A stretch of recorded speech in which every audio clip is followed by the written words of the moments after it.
And just like that, we are finally done with all the painting. This is how it turned out, everybody. I think the colors turned out fabulous. I did like a turquoise color and a gray matted for the framework. I got a little visitor over here. She wants to keep me company while I'm painting these window frames. She done flew up on my shoulder twice and got down. I guess she thinks I got some goodies for her. I don't know. What do you say, Winnie? You gonna tell everybody hello? Say hello. It's the next day and we are going to move the little chickens out into the coop with the medium chickens and the big chickens. That's what my husband's calling them. The chickens that we had originally, or he's calling them the big chickens. The first set we got, which are 6 weeks old now, they're the medium chickens, and now the little ones are 4 weeks old. These little ladies right here have feathered out so nicely. And so when they get their feathers all in, if you take them outside in a closed area, they'll do fine. So we're gonna take them out of this little mansion of a cardboard box that we made for them. I'm gonna see if I can record this while I'm chasing down the chickens. I don't know, hold the camera while I do it. We'll see what happens. Look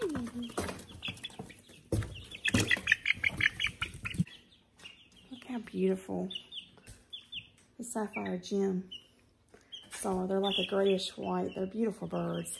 And they're not really scared of you. They, sweet babies. They don't get real nervous. I mean, I stick my hand down there in the cardboard box and they don't go running like the rest of them do.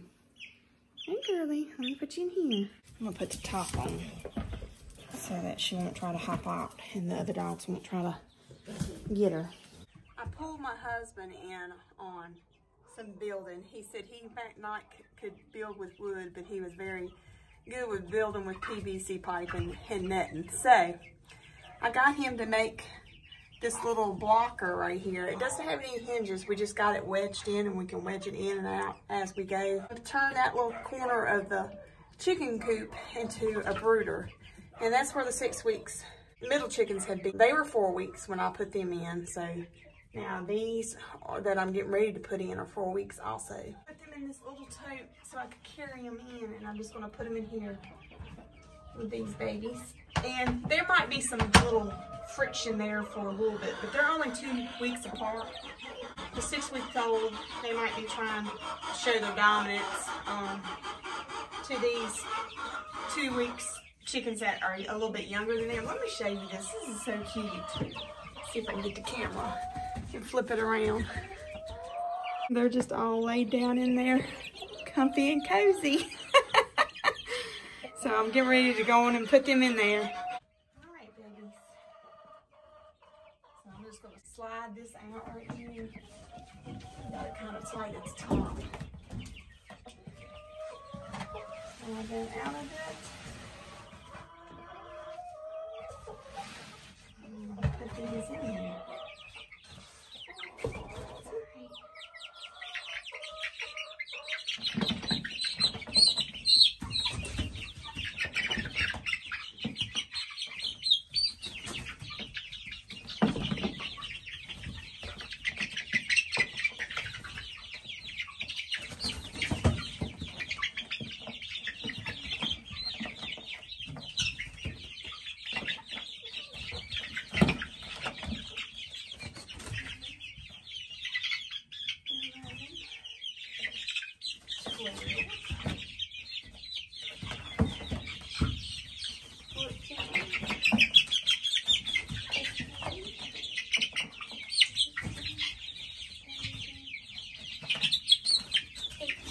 Now they're all in there. I've got 18 of the little ones.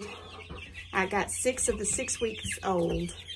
And then I've got 14 of my ones I had before. Look at those two. They're measuring up. See, there's going to be a little bit of that going on.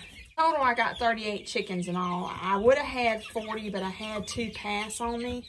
And that's natural when you get a big selections of chicks at the beginning like that. It's natural for 1 or 2 to kind of pass away just of natural causes, or just the stress of, you know, moving from wherever you got them from to the stress of moving them to your house.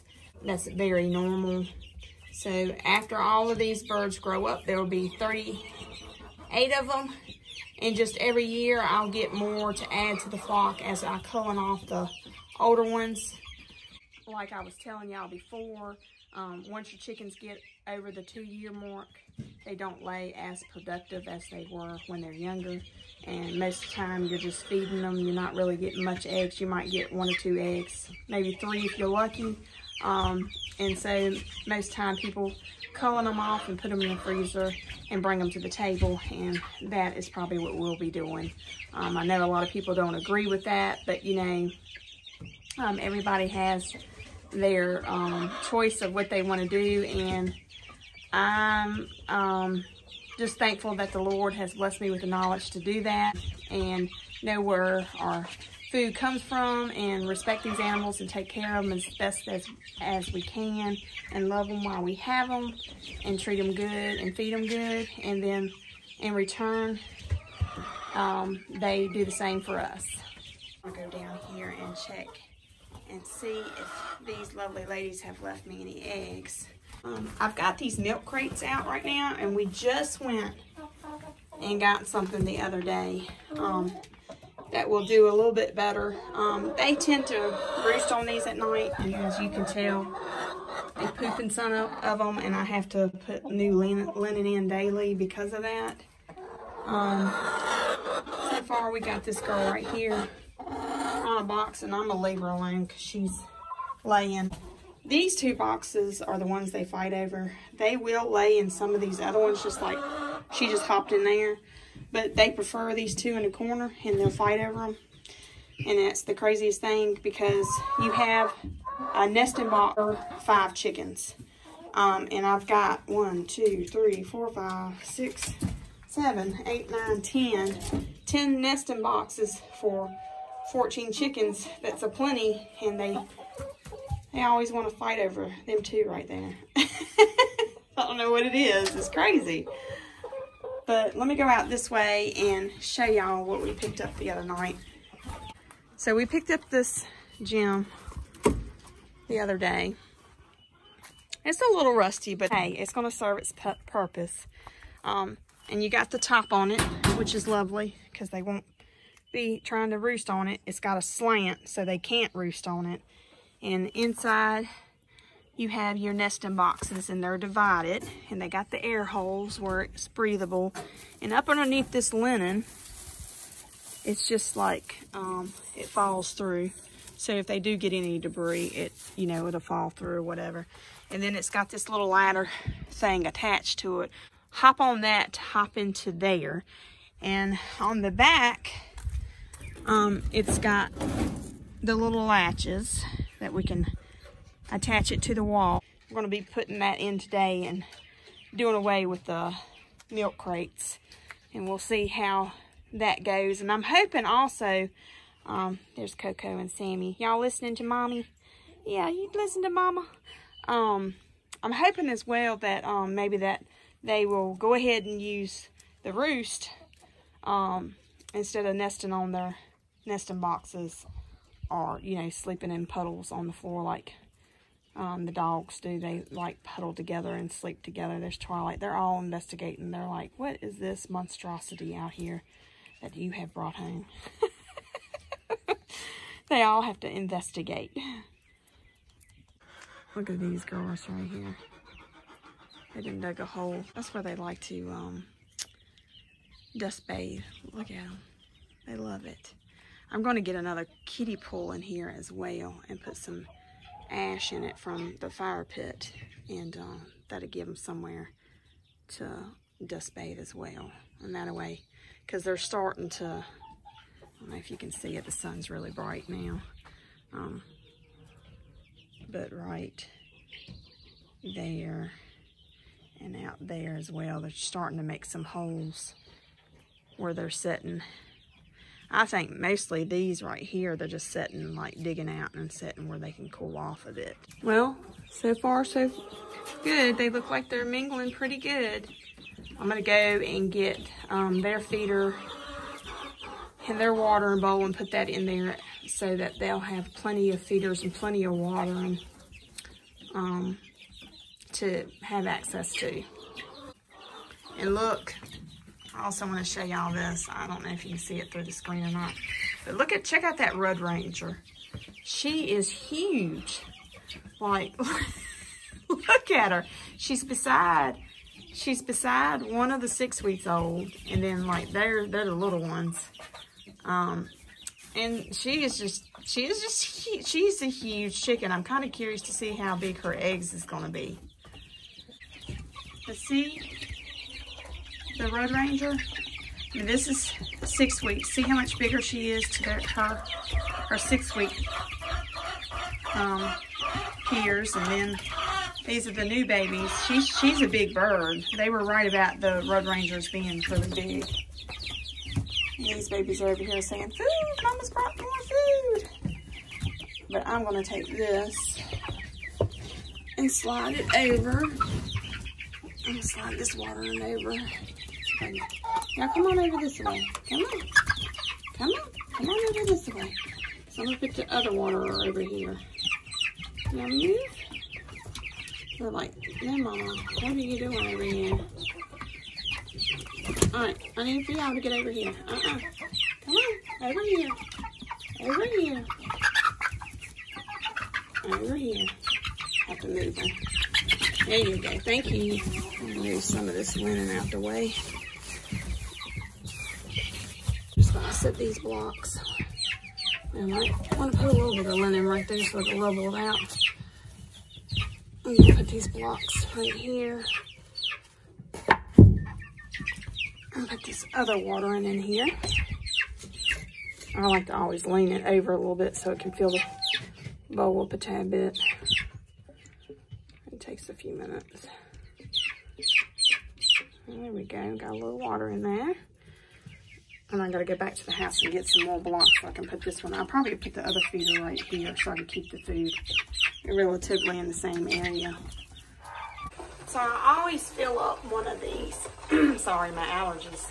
I always fill up a couple of these to keep in the coop to fill the little ones' waters up so I don't have to be running back and forth turning the hose off and on. Just makes everything a little bit simpler. So now what I'll do with the cardboard brooder is I'll take it and take the linen that's inside of it and put it in my compost bin. And just always be sure to let your compost down for about 3 months because the nitrogen in that linen is going to be really, really strong. So if you put that on your plants, it's going to just fry them. So you got to give it time to kind of break down. But and then I'll just take that cardboard box and do away with it now that I've got a big enough coop and I've got a little section sectioned off to have a brooder for introducing new chicks at a time. When they're small like that, you still can put them in there as long as you have a heat source to keep them warm. I just, I didn't have a place where I could put my baby chicks, so they were in the house. So now I don't have to deal with that anymore, which will be nice. They're not a problem being in the house, but when they do get older, they have a tendency to shift around in the linen, and then that dust gets in the air, and you have to dust your furniture when they get a bit older. So it alleviates an extra step in cleaning wise. I'm going to try to improvise here. This pole that I had where they were perching in the cardboard box brewer is a little too long to angle it wall to wall in their brooder in the coop. And this one right here would work perfectly, this one right here. But it's a little short. So I'm going to take this extra PVC piping. I'm just using what I got for right now. And I'm going to cut off a little bit of that and connect it. I got a connector here, and I'm going to connect it and see if I can make up that difference where I can wedge it in there where to stay put, it won't fall down where they can perch. I think I'm going to cut probably, I got these neat little things. Snips, I think is what they're called. But they come in handy for cutting PVC piping. And so we're just gonna open them up. I might cut about 1 inch or 2 off.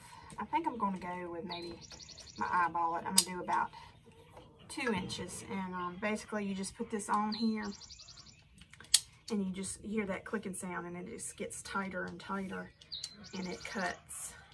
And holding my mouth right, y'all. It just cuts through this PVC piping.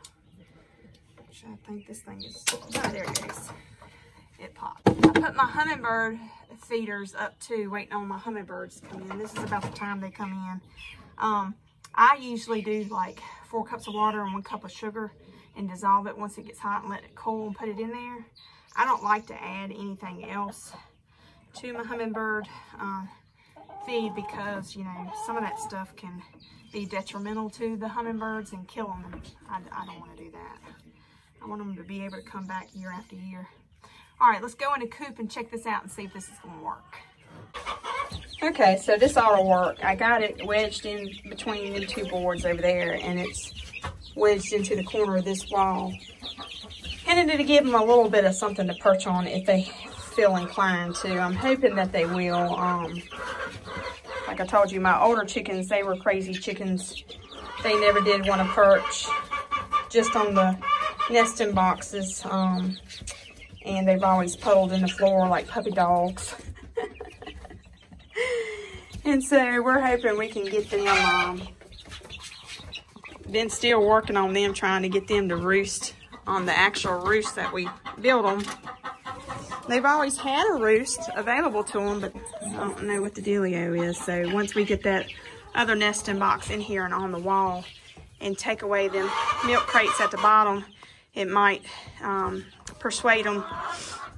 Girls are talking to me. They're like, come on now, Ma, you've been in the coop long enough. So I'm gonna leave them at it. I'm gonna go inside and change shirts. I just hit the ground running this morning early. And so it's been warming up, so I gotta get out of the sweater and get a t-shirt on. Y'all have a great day. If you like this video, hit the like button and come back and see us.